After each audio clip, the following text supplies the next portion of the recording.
Hello and welcome to another episode of KARE 11 on the Record. I'm political reporter Danny Spiewak. The 2026 legislative session is in the books at the Minnesota State Capitol, and more than 40 members of both the House and Senate are moving on from their positions at the end of this year.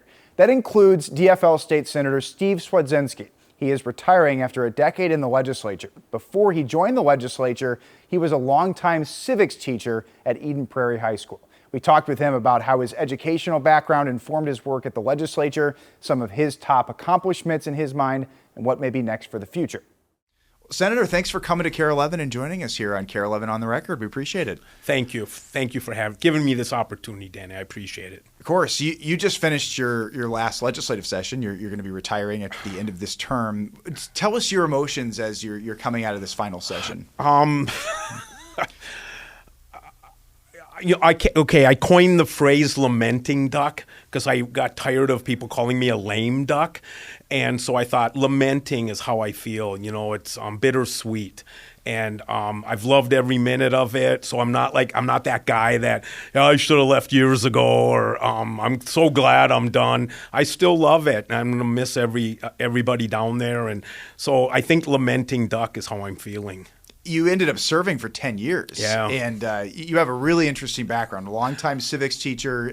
You came into the legislature with that experience. Just take us back to that initial run in 2016. Why did you run for public office? Well, you know, thanks for asking. For a year, I taught American government and American history for 33 years, and I telling my students, leave this world a better place than you found it, and to make this world a better place, and to solve as much of the puzzle as possible before you perish, and you know, that end line in Saving Private Ryan, earn this, and just all these things like this. And now and then a brave young kid would raise their hand slowly, and I'd go, what is it? And they go, well, what are you doing to illustrate for us to belong to something bigger than yourself? And then I turn around and start talking about how a bill becomes a law or something. And then in 2016, enough kids had asked me, why don't I run for public office? My wife said, you're going to suck at retirement. And I was in my last year teaching, and Ken Martin, a former student of mine, and a couple representatives from the West Metro met with me and said, are you interested in running? And I said, yeah. And that's how it came to be. And I ran against the Senate minority leader, the GOP, David Hann, and we, at that time, it was the second most expensive Minnesota Senate race in U.S. history, or Minnesota history, and we won. And it was the SWAD squad did a lot of work, and so I never regretted a day in the classroom, and I've never regretted a day in the stateroom. I'm a lucky guy. I know that. Was the legislature different than you expected? Oh, God. Yeah, nothing I taught is reality-based. And I hope none of my students are watching. But, yeah, just like how a bill becomes a law, I used to joke with them about, it's like sausage making and, Bismarck's quote, and they'd all giggle and laugh. And now I realize it's like, building a skyscraper or a symphony or a sonnet or something. It's this beautiful thing to behold, and I just love that. But if I could go back, I really wished I'd done more state and local government. I never once used the words Met Council or county commissioners or school boards or city councils or Minnesota State Senate, because I just felt like federal policy, presidential personalities, foreign policy, landmark court cases is a lot more interesting, I thought. But now knowing what I know, I wish I could go back. And what's interesting, the AP exam, AP American Government exam, there's a chapter in the book it's called State and Local Government, and they say don't bother teaching it because there's not one question on the AP Government exam about state and local government. So maybe that's something I can work on in retirement. You obviously recently served as the education policy chair in the Senate, and you've done a lot around education because that's a lot of your background. Is there anything you point to, one or two issues you're really proud of from the last 10 years? Yeah, and the one that I'm really most proud of is now free period products for 4th through 12th grade. And it's not even because it was my bill. It came to me but from three constituents of mine from Hopkins High School. And I just love that these kids came to me to talk about they asked me, do I have a quarter? And I said, no, I don't have any change. And, well, why do girls have to have a quarter? I remember that dialogue. And it took me a few years, but finally we passed legislation so that those 400,000 girls could have period products. And during the campaign, when Walz was running for president, or vice president, they demeaned him by calling him Tampon Tim. And at the Capitol, they felt bad because he was getting the credit or discredit in some people's eyes, and they started calling me Sanitary Napkin Steve. But the other thing that I'm proud of is now civics is required to graduate, and I'm really proud of that. I wished we had gotten cursive. If you're going to ask me what regret do I have, I wished we had gotten cursive across the aisle. I'm required to graduate, but that just kind of failed this last session. You were also this last session part of a really big package on gun violence prevention, and the Senate got it with a couple of swing votes. You passed it by one vote, but it didn't pass the House. Were you surprised that it didn't even get a full vote? It just seemed like the assault weapon ban was just common sense. I don't know. I don't even know what to say. I'm just so, the Second Amendment begins with the words well-regulated militia. It's in the constitutional amendment, and so it does say we can regulate firearms. And the number one cause of death for our teenagers is firearms. And I think it's lost in the dialogue, but because we talk a lot about assault weapons and school shootings and mass shootings in mosques and churches and movie theaters, but the number one cause of firearm death is self-inflicted. And I wished I had been able to do more for high school counselors and mental health and well-being of our students, and I tried. I don't think it was enough, but a lot of our students are hurting, and they have access to firearms. And so for the few students in my time, to all the teachers out there that can relate with this, to look out at an empty desk after the third week and know that's where so-and-so sat, and because of things they just decided to do what they did. And the only thing worse than I think is the chair at the dining room table that's now vacant. So I wish I could have done more. I tried to do my best, and I think we did some good things, but not enough. It's often pointed out that when Democrats control all of state government, you could have passed the assault weapons ban, high-capacity magazine ban, but didn't. Do you wish your party had moved stronger on that in 23 and 24? Of course. Yes, of course. We talked before the taping about the keeping firearms out of schools and with the principals, and they wanted it. And maybe if more people had come forward when we had the trifecta, we could have gotten some good legislation done. But unfortunately, we didn't. And so, What are your dialogues like with Republican colleagues? Because obviously many of them view it as unconstitutional, and they say it's just not the right solution to what is obviously a very, very real problem. Yeah, I have a really good, I think, I'm saying that with whatever that facial expression I just gave, I have a really good relationship with my Republican colleagues. I respect and admire them. We just disagree on things like, local control versus general and uniform system of public schools and all these other balancing acts, democracies. But it just seems like, and Julia Coleman and we were, I think, the second group to go to Sweeney's and take advantage of that opportunity they provided. But I just wish all my Republican colleagues could go into a classroom once and look at kids in the eyes and talk about why they voted against some reasonable firearm protections to keep hands out of the guns of kids and out of people that want to harm kids. And so, but anyways, maybe this next session, my colleagues on both sides of the aisle will wake up. And it was interesting. Lisa Dame's daughter's letter in the Star Tribune was interesting to read.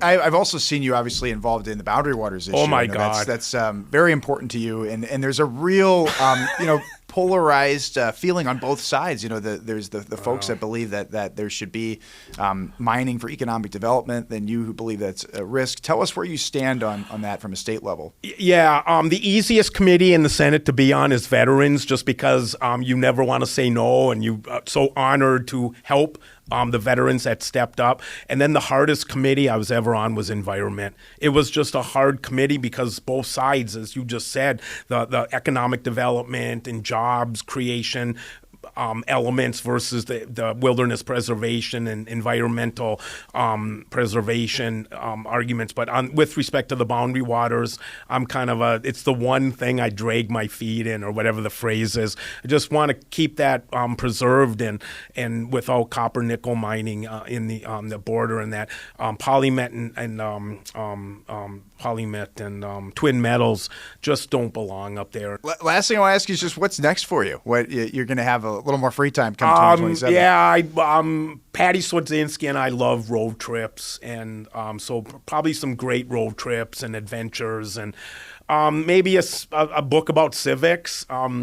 I did write a book about my teaching career. Now I think it's a natural to write a book and about my Senate career, and I'd love to teach again. I just love it. I was telling you before the show about being in the classroom yesterday, and I was just in heaven. I just love watching kids have little epiphanies, little thoughts in their head, But thanks for having me on. Thanks for asking. Before I became a senator and announced my retirement, and people would say they're leaving politics, like congressmen, spend more time with their family, I used to think, nonsense. What scandal are you running from, right? And now I get that answer. Spending more time with friends and family is what life's all about. So thanks for having me on. All right. Thanks, Senator. We look forward to the book. Yeah. Thank you.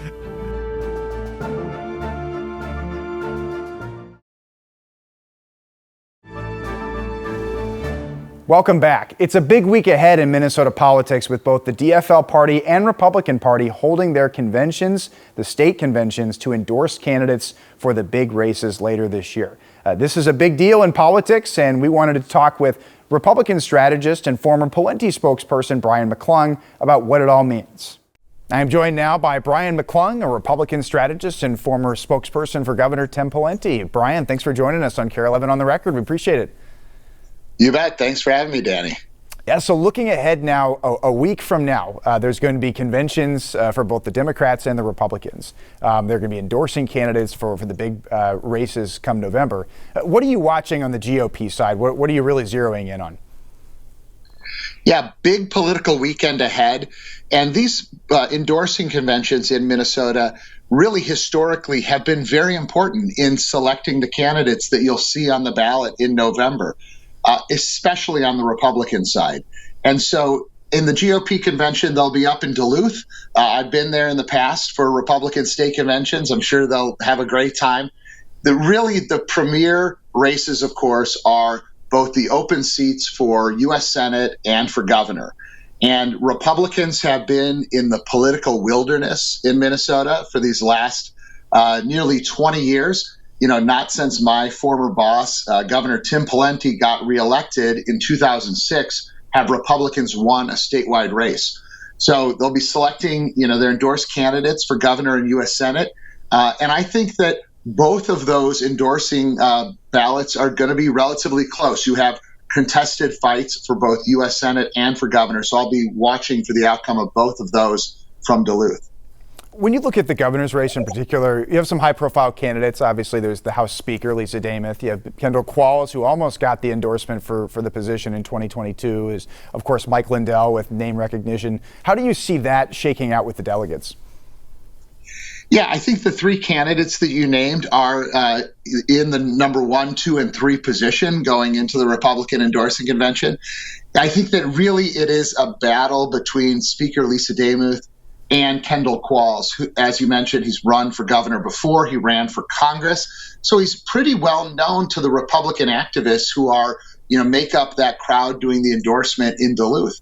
I think that ultimately I would give the edge to Lisa Demuth. I think that, as Speaker of the House, she delivered some major victories for Republicans in this legislative session.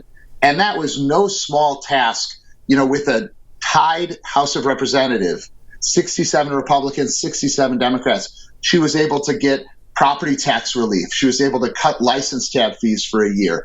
She was able to really push through on fraud prevention and ensuring that they got the Office of Inspector General done. So she really, I think, comes in with some momentum just from what the Republicans were able to get done at the Capitol just in these past couple of weeks. So I think that benefits her. But, I would also add that Kendall Qualls has been running a very strong campaign. He's been, kind of neck and neck with Speaker Demuth in the straw polls. So I wouldn't rule him out. He is a good candidate. He's got a background in the private sector and in the military. He's a likable candidate. So I think it will be very close. Like I say, I probably give the edge to Speaker Demuth. On the Senate side, there's a lot of interesting developments as well. You obviously have, Adam Schwarzy, former Navy SEAL. Royce White is still in there, although the GOP party has asked for him to step out. Michelle Tafoya, another person with a ton of name recognition. Where do you see that going on the Senate side? I think that's going to be a real interesting race. You have, the former candidate in Royce White, who, by all accounts, not a great candidate, was defeated pretty handily by Amy Klobuchar in the last election. But he's still in there, and he's got, a certain base of support. You have Michelle Tafoya, who is a top-level recruit for the National Senatorial Committee. U.S. Senator Tim Scott and others really worked hard to get her to run. She's a great communicator. She has, the ability to raise a lot of money. She's been out there campaigning hard. And then you have Adam Schwarzy, who is a former Navy SEAL. He brings that kind of military background and perspective to the race. And I know, he's been out there working really hard. And Adam Schwarzy has been the front runner in many of the straw polls that have taken place. So again, I think you'll see a pretty close battle there. I think, Schwarzy as an outsider and somebody with that military background, that often does appeal to Republican activists and delegates. So I think that's one certainly to keep an eye on. If you could just explain for people at home, too, the way the differences in the parties. Obviously, the Republicans have typically the endorsed candidate, they've abided by that, and that's the candidate who runs in November, where the Democrats really typically have true primaries. But there's some question that maybe that's not going to be the case with the Republicans this year. Just tell us about how that's all going to shake out. Yeah, I think the dynamic might be shifting a bit. But, as you mentioned, Danny, for the most part, the candidate that gets endorsed by the party activists, by the delegates at the Republican state convention, has in almost every case gone on to win the Republican primary and be on the November ballot. And so, part of that is that Republican voters, kind of mainstream Republican voters, typically don't show up to vote in August in those primaries, right? We have very low turnout. It has been as low as around 10 or 12% of registered voters sometimes. And so this matters a lot to the Republican candidates. I do think that you might see that change this time around. As I said, Adam Schwarzy has been running ahead in some of the straw polls, and I think there's a decent chance that he will win the Republican endorsement for U.S. Senate. For a lot of Minnesotans, that will probably be the first time they've heard of Adam Schwarzy. But that endorsement carries a lot of weight with Republican primary voters. So then we'll see, Michelle Tafoya has said she'll run in the primary regardless. She has the backing of a lot of party leaders. She has the backing of the National Senatorial Committee. And so I think, we'll see. I think she might end up testing that theory. Does the endorsed Republican candidate necessarily win? On the other side of the aisle, Democrats have very frequently had a candidate win their primary who was not endorsed by the party. In fact, the current governor and the previous governor, Tim Walz and Mark Dayton, both were not endorsed by the DFL party when they first ran for governor, and they both defeated those endorsed candidates in the DFL primary. So they tend to have slightly larger turnout, maybe what you call more mainstream, kind of moderate type turnout in their primary electorate. So it's been a little different on their side. again, we'll talk, I'm sure, about the Democrat, endorsing convention here and what to watch for. But that has been a big difference. This Republican endorsement really has carried candidates through. We'll see if that holds true here. And the key test of that is potentially that U.S. Senate race. Yeah, on the Democratic side, as you mentioned, obviously with the governor's race, it'll be Senator Klobuchar, just more ceremonial without really any challenge. But that Senate seat, that race on the primary on that side with Lieutenant Governor Peggy Flanagan and then Congresswoman Angie Craig, that's a really competitive race. Where do you see that playing out in the endorsement process? Yeah, that's been a really interesting race because I think when Congresswoman Angie Craig first got into that U.S. Senate race, I think a lot of people figured that was the ball game, right? She is a formidable candidate. She has won, what had been a swing district, the Minnesota 2nd Congressional District in the southern part of the metro area, handily the last couple of times out. She's a good fundraiser, mainstream, kind of moderate Democrat. But Lieutenant Governor Peggy Flanagan has been working very hard. And she has been winning the bulk of the kind of critical endorsements in recent, months. So endorsements from people like Bernie Sanders or Elizabeth Warren or even, Minnesota U.S. Senator Tina Smith. And so she is the more progressive or liberal of the two. And that's where the enthusiasm and the energy is in the Democratic Party right now. So you're seeing a really competitive race for U.S. Senate there. And I think most observers would say that Lieutenant Governor Peggy Flanagan is likely to win the DFL endorsement for U.S. Senate this upcoming weekend at their convention in Rochester. Okay. Brian, thanks so much for joining us. We appreciate it. You bet. Happy to do it. Thanks, Danny. Thanks for joining us on KARE 11 on the Record. Find us every Sunday morning at 6:30 a.m. and streaming on KARE 11 Plus.